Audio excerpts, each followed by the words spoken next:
This podcast is a special release from our Conference of Champions event, which originally aired in the fall of 2022. In this event, we talk to award-winning leaders and departments from around the country about how they built a best-in-class sterile processing department. If you would like to view these sessions, you can check him out and track him down on our website, beyondclean.net. Until then, enjoy the show.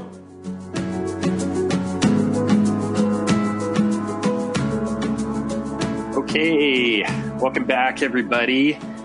Our speaker today for this session is Lori Farrar.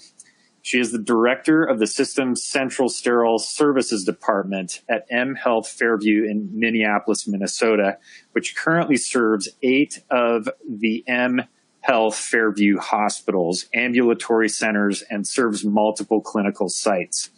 Her career spans over 4 decades as a surgical technologist, case cart specialist, OR liaison, OR supply coordinator, CSSD supervisor, manager and director, educator, and international speaker. She is part of the team that won the 2020 Healthcare Purchasing News Sterile Processing Department of the Year. And so we've got another great one coming at you based on that award. Obviously, we've got more to it. The presentation title is The Epicenter of Excellence, Sterile Processing Centralization. Is it possible for one sterile processing department to support the daily decontamination, assembly, and sterilization needs of an entire healthcare system? Does centralizing instrument reprocessing still render the same quality services as an in-house SPD? Hear how Lori and her team streamlined all steps in the reprocessing cycle through a system-wide standardization of surgical trays and a detailed instrument tracking process. Plus, find out how this Central Sterile Services Department successfully reprocesses a whopping 4 million surgical instruments annually. Quite a lot. So let's hear it from Lori Farrar. Thanks. All right. Thanks, Brett. And welcome everyone to session number 2 of our Conference of Champions event. We're here talking today to Lori Farrar. Welcome to this conference, Lori. Thanks for making time out of your day to chat with all the folks around the world on how your team there also had an award-winning year a couple of years ago. Really excited to tell your story today. Thanks, Hank, and thanks, Beyond Clean. It's an honor to be part of this, so I'm excited to share it with everyone. I know folks who are familiar with the podcast may recognize your name and your voice because you did do an interview with us a number of seasons ago now. But for everyone else new to Lori, can you tell us who you are and in particular how you ended up at M Health Fairview? Sure. So I'm really proud to say that I'm a wife, a mom, a grandmother of 8 beautiful grandchildren. One of the biggest things in my life is that I'm a lifelong learner. In my career, I'm first the patient advocate, and second, I'm an equal advocate for sterile processing and OR teams. And what we try to do is bridge the gaps between all customer areas because it's essential to optimal working relationships with folks. And so I just feel that those are really important parts of my career and my life. And how did I end up at M Health Fairview? It's kind of an interesting story. So at the time I was teaching in the surgical technology and central service program at a Wisconsin technical college, and I had been there for a number of years. And I was also studying for my bachelor's degree. And we had a joint meeting between the Minnesota chapters and the Wisconsin chapter just to talk about different activities and what we could collaborate on. And at that meeting, I met the president-elect for the Minnesota chapter. And he had shared with me that he had decided to leave his current position, and he wanted to go and seek other opportunities, and would I be interested in his job? Well, working full-time, going to college full-time, it was just exhausting even thinking about interviewing for another job. But I gave it some thought, and I called and asked some more questions. I went up and did a couple interviews, and upon getting my degree in 2000, at the end of 2011, I did accept the position. And one of the biggest things when they took me through on a tour before I accepted the position is we're in the basement, like many sterile processing areas are. And I walked into the assembly area, and it was massive and a huge wall of windows that overlooked the Mississippi River. So, that was a selling point to me, just the cheerfulness of the department. Oh yeah, that's huge. Having any window at all, even if it's a window to the parking lot, I think would be a big selling point to have a view like that.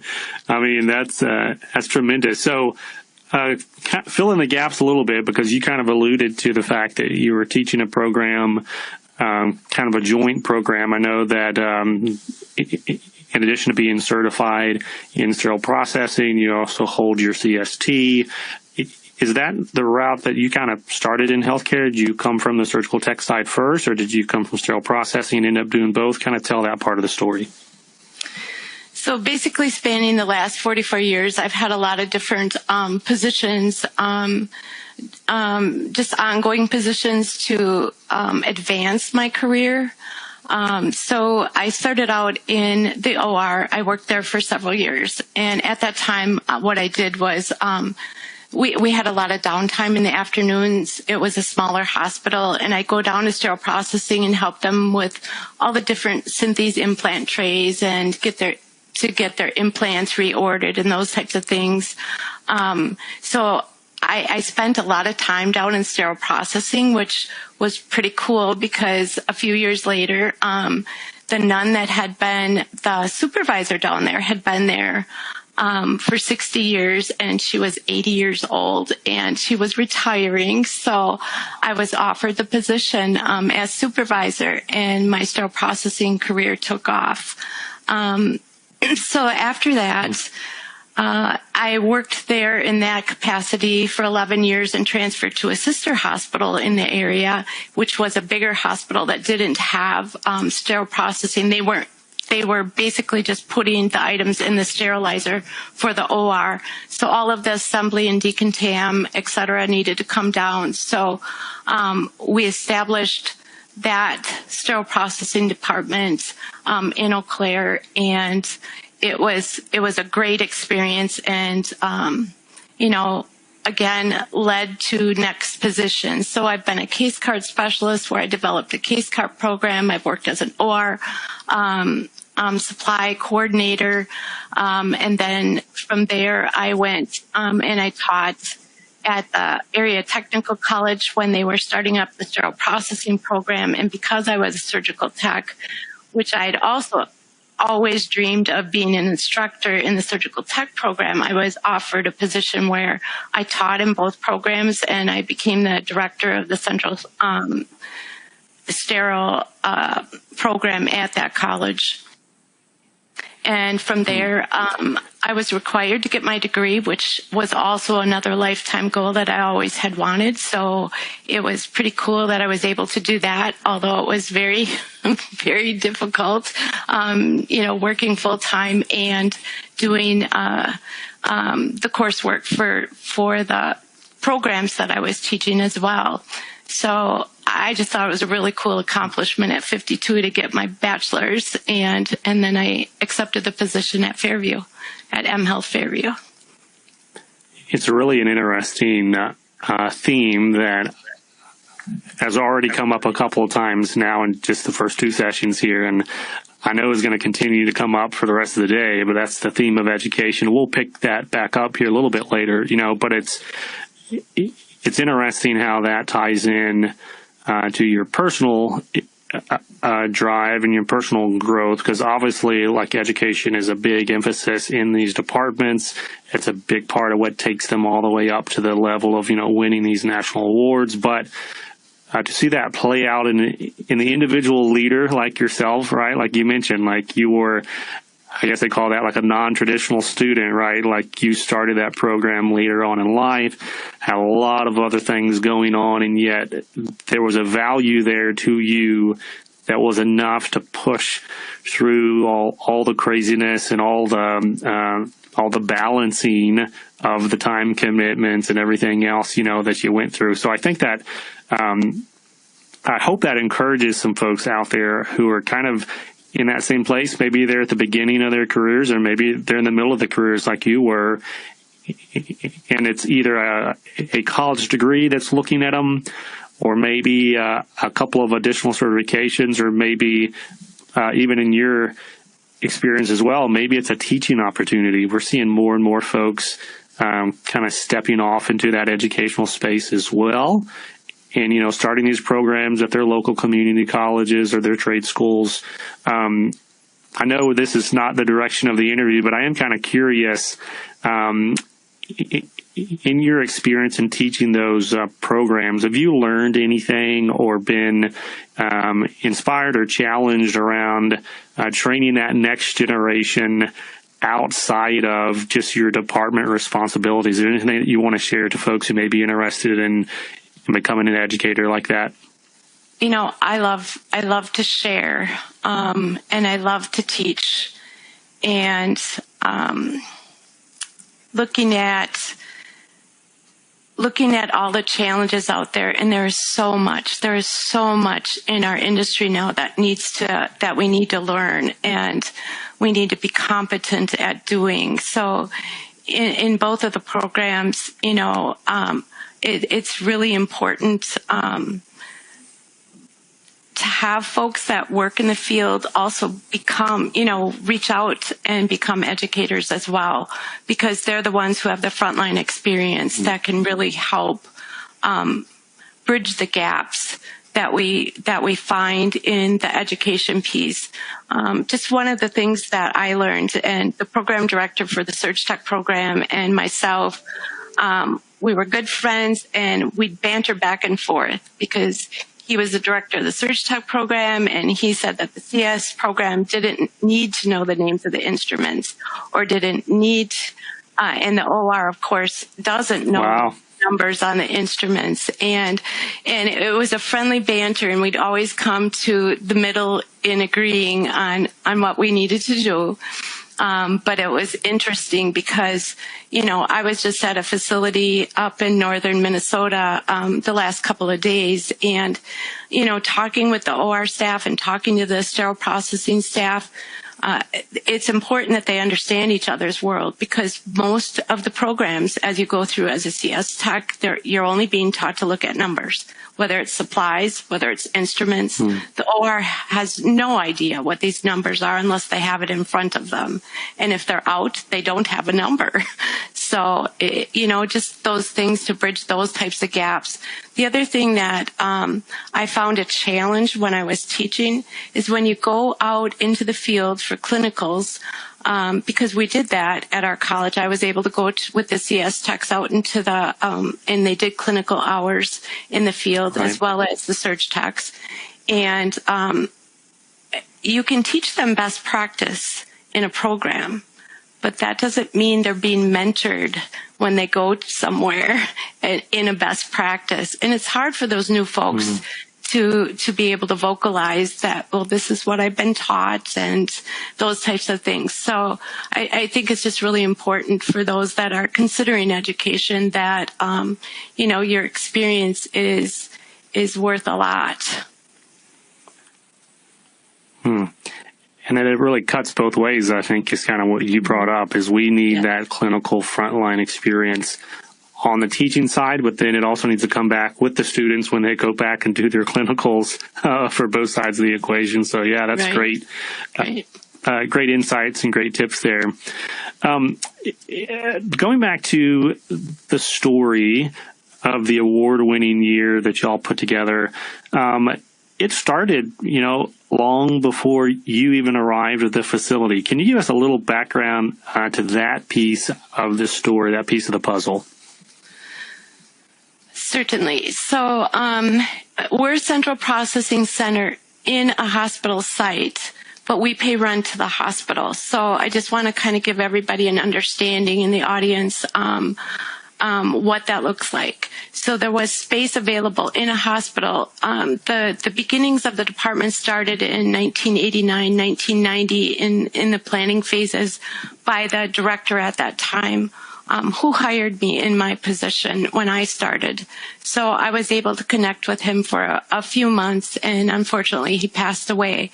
But he had great documentation that went back to the beginning, and it was good for me to be able to go back and see how things have evolved through the years. So it started out with a couple hospitals doing each other's instrumentation, and from there it worked into creating a central processing center that is in the same location as it is today. Many evolutions of construction have taken place through the years for the need. It started out where it was 4 hospitals. Now we're up to 8 different hospitals and 2 ambulatory surgery centers. That a couple of the hospitals we haven't brought totally into the central model yet, but we're working on that through over the next couple of years.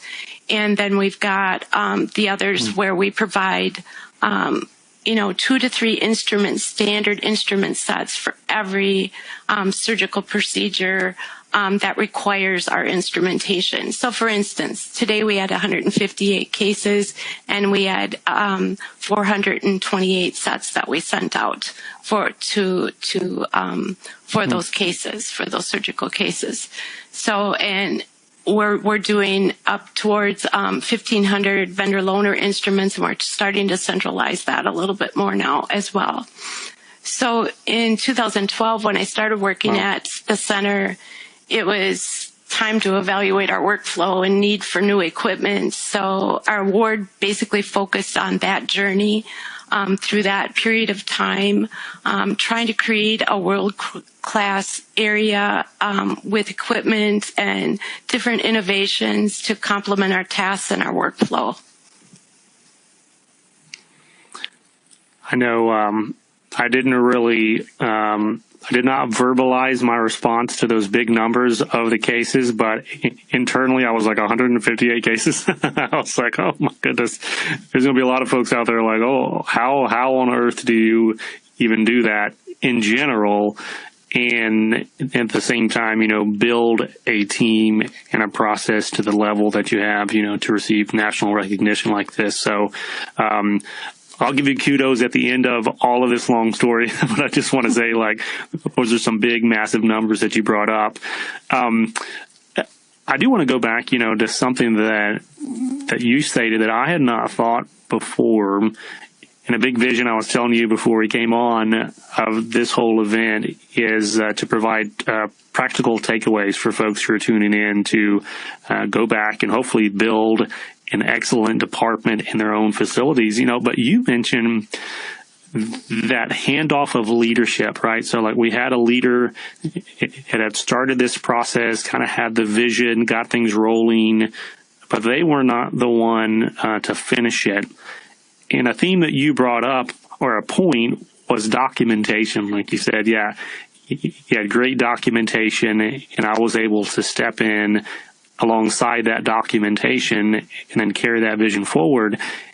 And I know, having been a director myself in a couple of different places, I don't think I wrote things down intending not to be there when the plan was implemented. I was just always thinking, this is my vision, this is my dream, this is my plan, so I'm going to get it done and I'll be the one in the meetings. We'll make all the decisions, everything's great. But you brought up, something that I hadn't thought about before, that, hey, leaders should probably be writing things down, especially because the turnover, even among leaders, is pretty high these days in sterile processing. So can you speak to that? Like anything else maybe that documentation allowed you to do, or maybe how that has impacted how you document projects under your own leadership today? Sure. So one of the things when I started in 2012 was The first few days I walked in the department, and there was a huge decline in point of use or site cleaning. So at the sites, they're responsible, of course, for point of use, and we weren't focused on that as much as we are today, because now Joint Commission has stepped in and, they're surveying those types of things. But that had kind of fallen off the radar. And then each of the sites, before they return instruments to us, the soiled instruments, they're to be doing an enzymatic soak before they're returned to us. With that being said, that had fallen off the radar. Those things weren't happening. And when we're talking about the documentation, I was able to go back and retrieve documentation from 2004 that this wasn't anything new. This was something that was established in 2004, and it was 2012, and we're revisiting it. And it's interesting because we are again revisiting it in 2022. So it just shows again the importance that you're auditing, you're following up, and it's the audits right now that are catching things that are not being done, through every step. And with that being said, there's shortages. I mean, we're all quite aware of the shortages, not only for sterile processing, but they're short of surgical techs, they're short of surgical nurses, they're short in the clinic settings. So, it's just, we got to keep bringing the importance forward that we have to follow our steps. Otherwise, we have ramifications as an end result. I love that. Yeah. Just the documentation of the data over time to tell the story of either progress, regress, or that kind of circular motion of, history may not, history may not repeat itself, but it rhymes. So right. That's kind of what we see sometimes in sterile processing is, it just comes back around and you're like, okay, it's been 8 years, since we had this conversation. It's probably time to get it back on the front burner there. In 2022 is when your team won the award. Can you give us a snapshot of what the department and the team were like the year before the big push? And I'm sure I'm going to bring this up on all the sessions in a conference today, but you apply for the award in January or, January, February, whatever, and you get kind of notified that you win in March or April of that year, but it's actually for all the stuff that you did the year before. So I'm kind of going back, the year before the award was kind of put together and applied to, like, what did everything look like on site prior to the big push? So essentially, I can't say it was just the year before, because in 1994, when our center opened, the previous director had written a huge article for HPN. And so when we were chosen for the award, a lot of that, and I guess what you're asking though is what we did the year before. So the year before, before 2020, when we won the award, we were just looking at all the things that had been accomplished, and it kind of went together once we won the award that they wanted kind of the historical path that we got from 1994 to 2020. And the things that were happening were big, huge construction projects, phased projects that people were in little bitty cubbies because they were walled off for certain sections of the construction. The other things, once the construction was done, then it's figuring out new standard work practices. So that was probably the biggest thing, pulling the team together, having meetings, getting the frontline team to share what do they think is a good standard work practices after they had been initially in the new environment. So we worked hours on that, and again, doing the auditing to make sure that we're staying with what we decided as a standard work. And I guess through the projects, just always asking the frontline teams opinions on things and what do you think and do you think this will work? And, having them show us, well, I don't think this will work because, or sometimes with the overhead lights, it really bothers people's sight, those types of things. But then are you using your lighted magnifying glass and those types of things? So those are all the little things.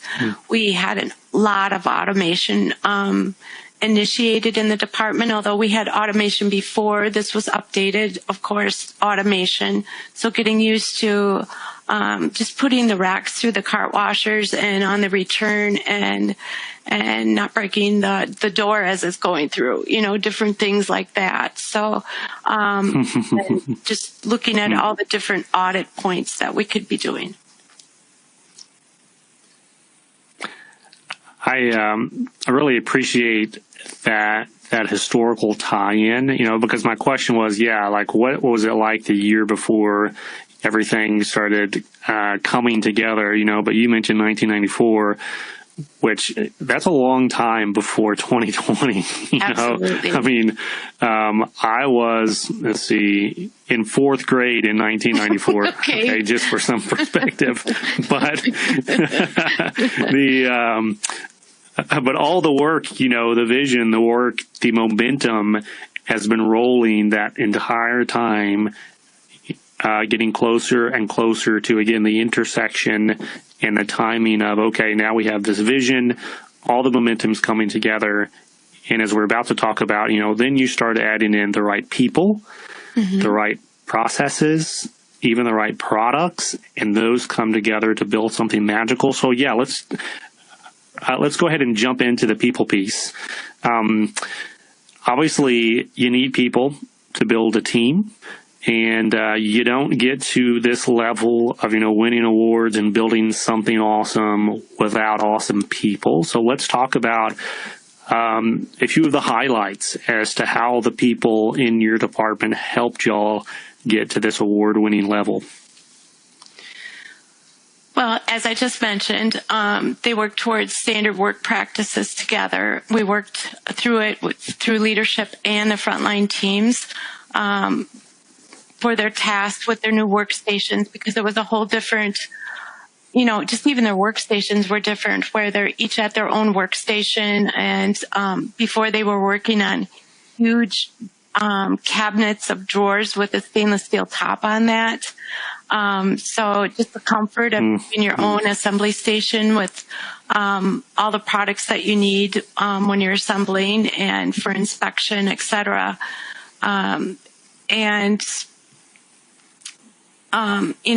The importance of using the magnifiers, the importance of using the overhead lights, because everybody's eyes aren't the same.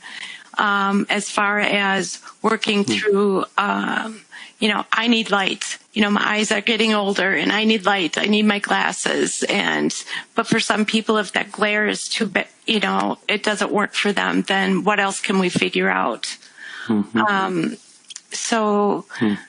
And as far, I'm trying to think ahead, the training piece and the auditing piece. I want to go back to that lighting piece too, and this is kind of a side issue, but I think a lot of folks either haven't seen it or forget that in the ST79, there's a little kind of chart in there that has the amount of lighting that's required or recommended in each one of the areas of sterile processing, decontamination, assembly, storage. And there's a note in there that says, as your employees get older, the amount of light that's required in these areas also gets higher. So it's not just that Lori struggles here. Yeah. It's like a human nature kind of thing. We need light to do our job. So, that's an important piece. It may seem small, like you referenced, but all of these small things coming together again at the right time is really where that intersection, begins. Again, I keep bringing it up, like that's how you build into something excellent. It takes time, it takes timing. But going back to the people piece, before we get into training and culture, as you mentioned. I want to talk about hiring practices. I loved hiring. That's one of the things that I missed most about being a sterile processing manager, is just being able to hire people and going through that interview process. And you also brought up it's hard to find people these days, so I guess the hiring part is even more important than it's ever been. But that's the way that people get into your department, get onto your team. So in your approach to hiring, what are some things maybe that you looked for in candidates, or is there anything that you'd want to share that kind of helped you build a team that could buy into standard work, that could buy into everything that you've been describing so far? So basically, we're pretty lucky in the metro area to be able to have colleges that have the programs.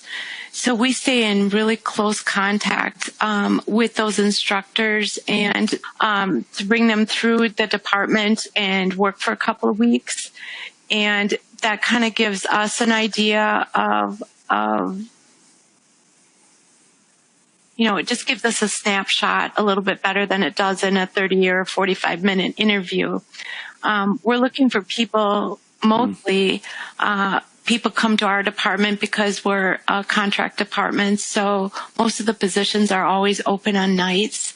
So it is hard to find those people, but within even our own system of 12 different sites, we're probably pretty lucky that we've been able to find folks that are willing to start on the night shift, and things evolve pretty quickly.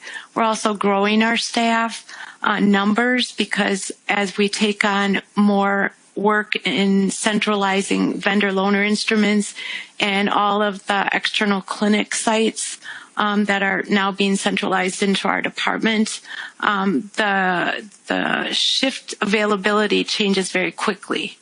But most people start on nights and get their training on nights. And we've just been really lucky. And with the students needing their 400 hours before they're able to sit for their CRCST, they come to us and we have them apply as casual employees just to get their hours in. And then they get a feel if they like the department as well, and if they want to work on a more frequent basis. Yeah. I know we're going to have some folks tuning in who are in need of those 400 hours that you mentioned, so you may be getting some more applications after this interview here. So that piece about bringing folks in, from the school pipeline, I think that's really critical, and that's just another perk of either educating in that role outside of your leadership role, or, as you said, just having that collaborative agreement and understanding of bringing those students in, because you get to it's like a pre-interview, and you get to see, hey, do they meet in line with our culture? And also they get to say the same thing. Hey, is this a place that I want to be long-term too? And you're right. That's really hard to determine in a 30-minute interview and a resume. On the training piece, though, so like moving past hiring, what approach did your team take in training and building that critical culture of excellence, right? Because you didn't, your plan was not to be a mediocre department. I'm assuming your plan was to build something awesome and excellent. So how did that all kind of filter through how you trained and the impact that it had? So I believe that it's, the credit goes to all of the leaders in the department and the staff themselves as they mentor new folks that come in for training. But just with all the training that we ourselves have been doing, it's really important that we consistently go through different trainings.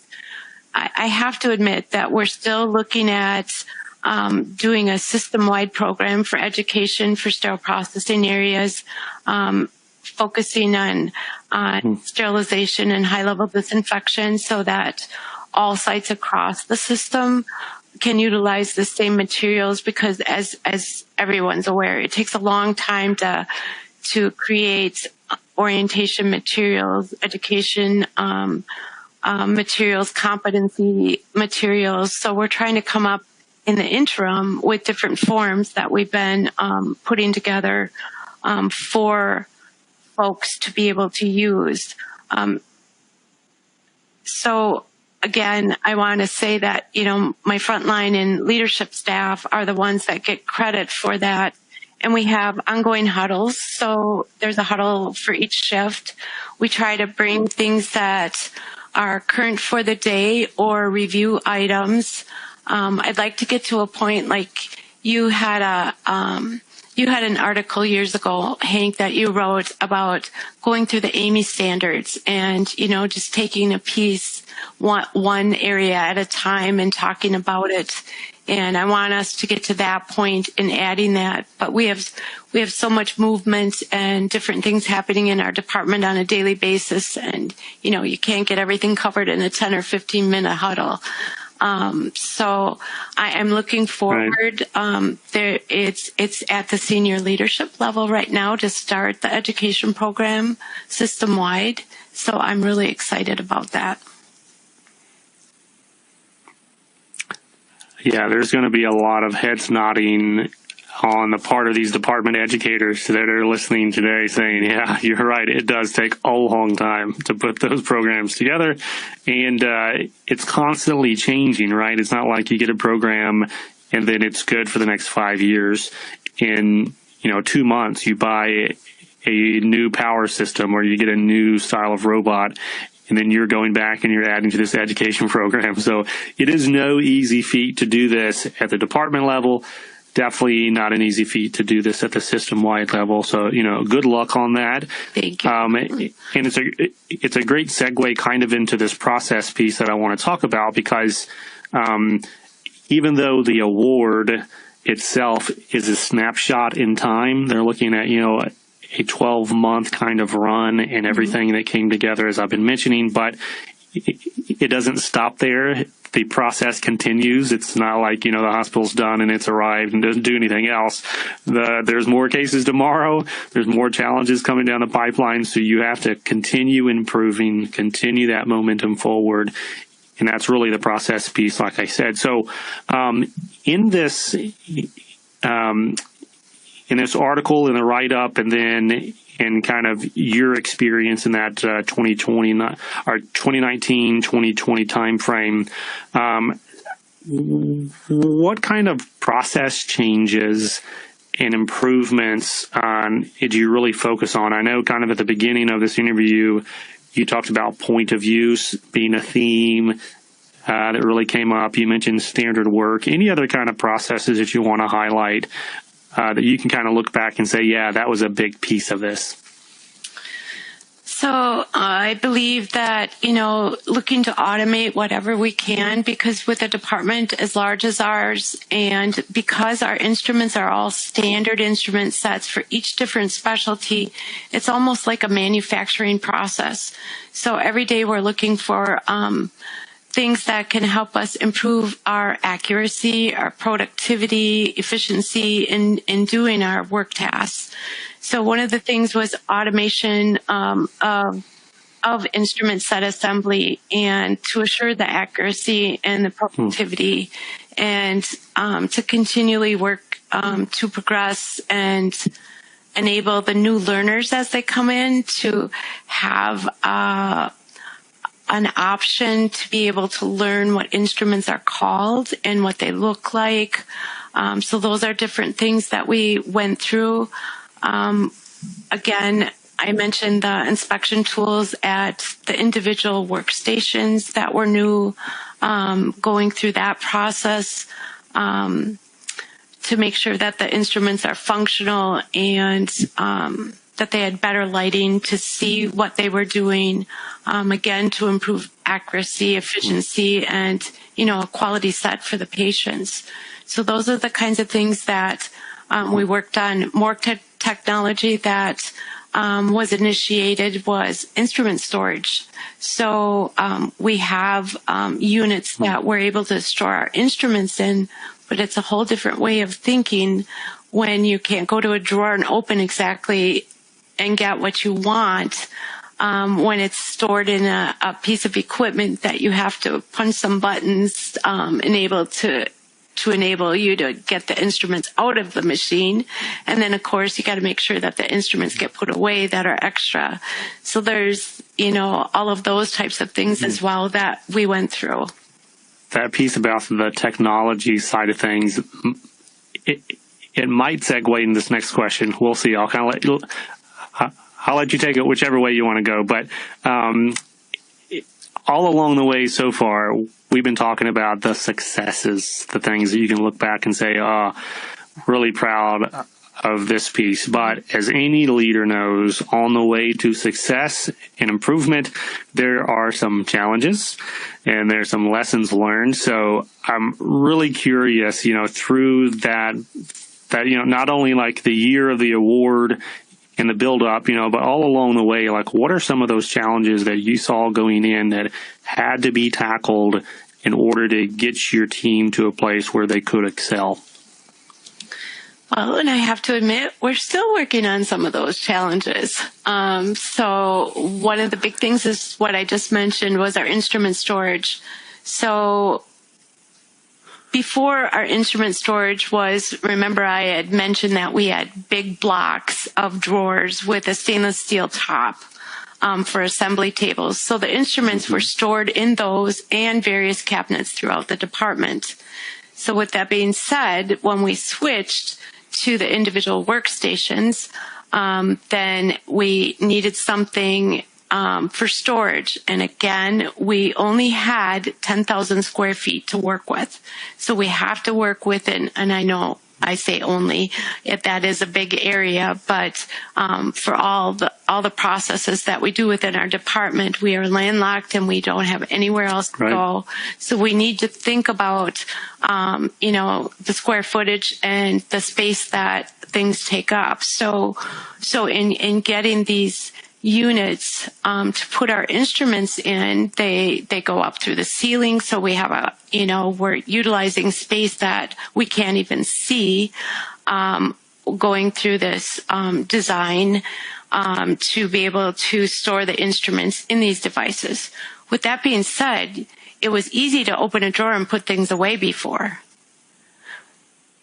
And it was easy to go get something out of a drawer. But now we've got a problem when you have to stand and enter the information to get the instruments out, and it takes a while to put the instruments away. So we're still challenged with tables sitting there with instruments needing to be put away and establishing a good practice. Part of it is, I know that we individual individual assignments that someone is actually stationed there to be doing that during the course of the shifts. And so we're working on that, and by no way was some of our improvements meant to increase staffing, but our work volumes have increased. So we do need to increase staffing. It's an important point, though, on that technology piece, because anytime you introduce any type of technology, if it's just a software, if it's a new storage solution like you're kind of alluding to, if it's a new washer, if it's a new cart wash, whatever it is, it's going to change the workflow. There's going to be implications and kind of ripples out of that new piece of technology. And it's very important for leaders like yourself, as you mentioned, to kind of think through, hey, this is going to solve some problems.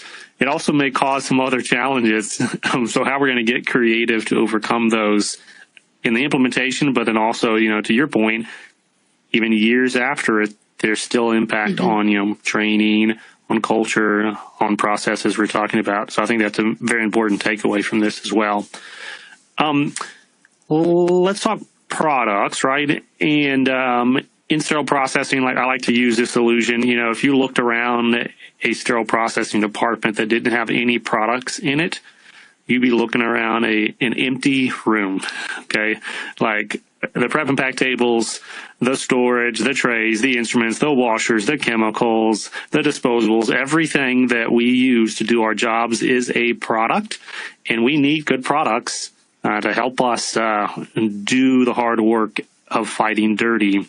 Without naming names here, because this is an educational show, what role did specific types of products play in helping you build this epicenter of excellence, as I call it? I know you've kind of alluded to the storage product, like that's clearly one that had a dramatic impact. I know, I believe your facility, at the time of the award at least, I was also using ethylene oxide sterilization, which is kind of a unique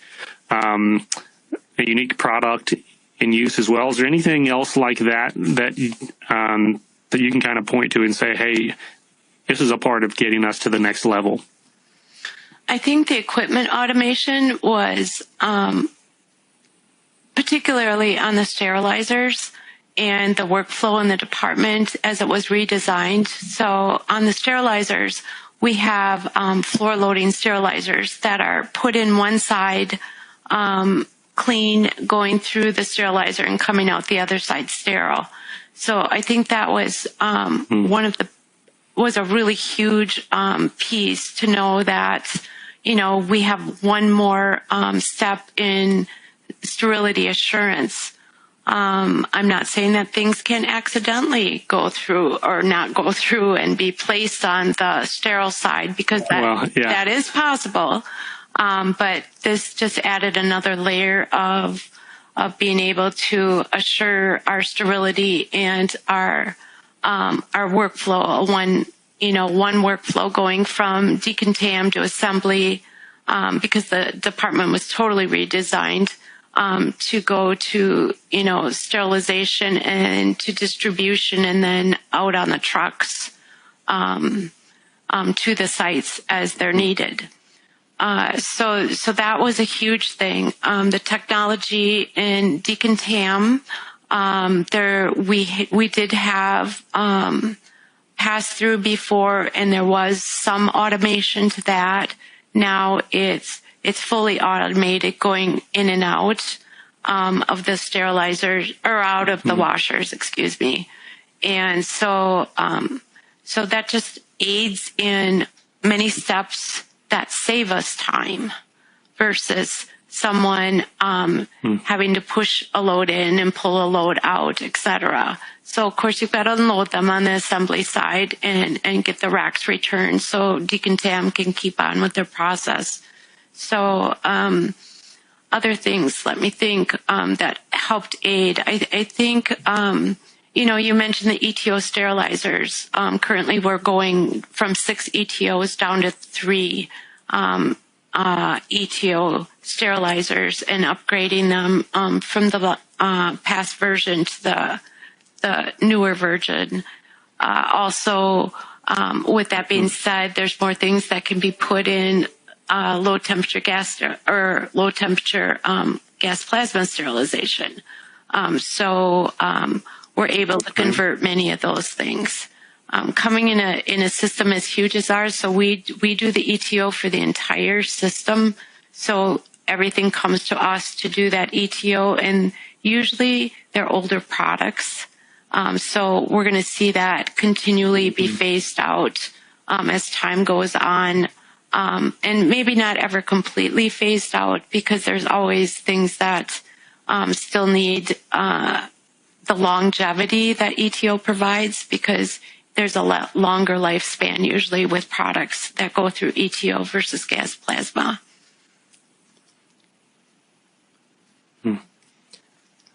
I know the piece about the unidirectional workflow that you brought up, kind of those pass-through sterilizers.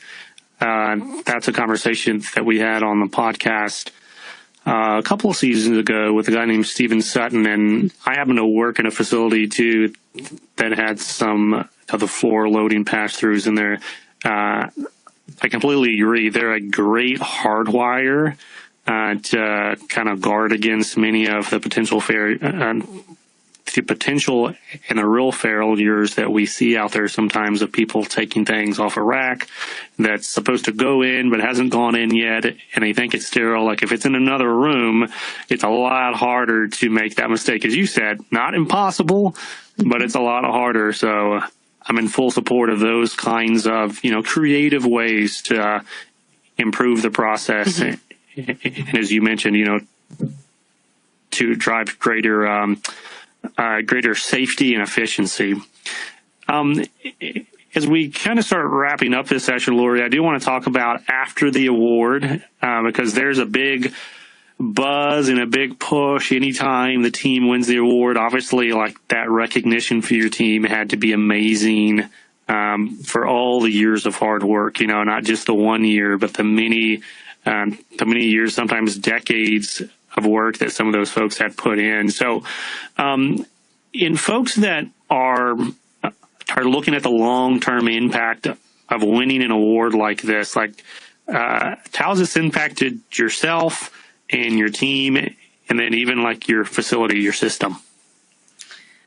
So, first I want to start on, if they're pursuing or they're thinking about applying for the award, it starts with desire and passion to create best practices within their area, which I don't care where I've been, in the continental U.S. or where I've been, abroad, that everybody wants to do the best things for our patients. So, and the documentation piece is huge. You've got to have that documentation. You want to be thinking ahead if you want to do this, so that you've got time to gather all the information that you need. What are your goals? What do you want to accomplish? You need an advocate who will support you in achieving your goals. So, you need to do research and best practices. Us, it was, what's our square footage? What can we fit in here and still be productive and not be sandwiched in and have no availability to grow? So we had put in 5 floor loading sterilizers. We've got room to expand to 2 more. So we're still going to be able to improve increase our volumes through time. Always have a 3 to 5 year plan in action, that you've got things put in place, and then things just start to come together that you can pull it all together to record all of your process improvements, and to be able to, I think everybody, when I've been in their departments, is trying to do best practices and work to better their departments. And, many of the others who have won the award have put a lot of hard work into it, and it's just really fun to read others' accomplishments and to be able to take things away from that. Well, we should do that in our department. And how did it affect, or what's been the long-term effect on the team? So I'm going to do my best at explaining this in words, but it's been a lifetime of passion to do the right thing for the right reasons. And, every time, so with dedication, persistence, and hard work, every experience that I've had through the last 44 years kind of built that time to, and all those people that were involved in those years, really through me contributed to that award, because that's where all my experiences have come from.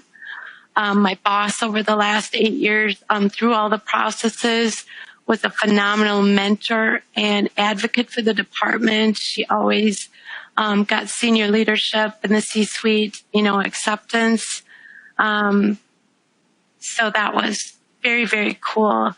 And as the front line, the award gave our frontline team confirmation that our work's important. It put a smile on everyone's face. They were honored to be recognized.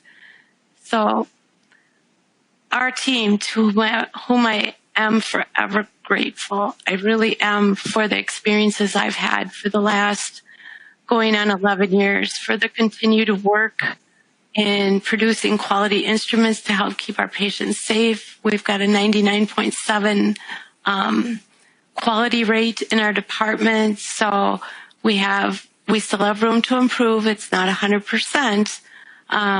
So they're the inspiration for the continual process improvements in all of our work. So I'm forever grateful to them. I'll tell you, Lori, your story is inspiring. Your passion is also inspiring and very evident, even in this interview. But I think in the article write-up at HPN, it was clear, that this is a team it is a team. It's not a single leader. It's not a single vision. It is a teamwork tying in together all the years and all the decades and all the visions from the front line all the way up, as you mentioned, into administration. So I really appreciate you sharing all these best practices. And I know there's going to be some terrific takeaways. I've even kind of made some mental notes myself on like what to do in terms of, succession planning, as we mentioned earlier, but then all the way down, to driving that passion on day one, building those partnerships, with local schools and colleges. So, thank you again for your time. Keep up the tremendous work out there. And thank you for coming on the show. Oh, thank you so much. All right, we'll hand it back off to Brett.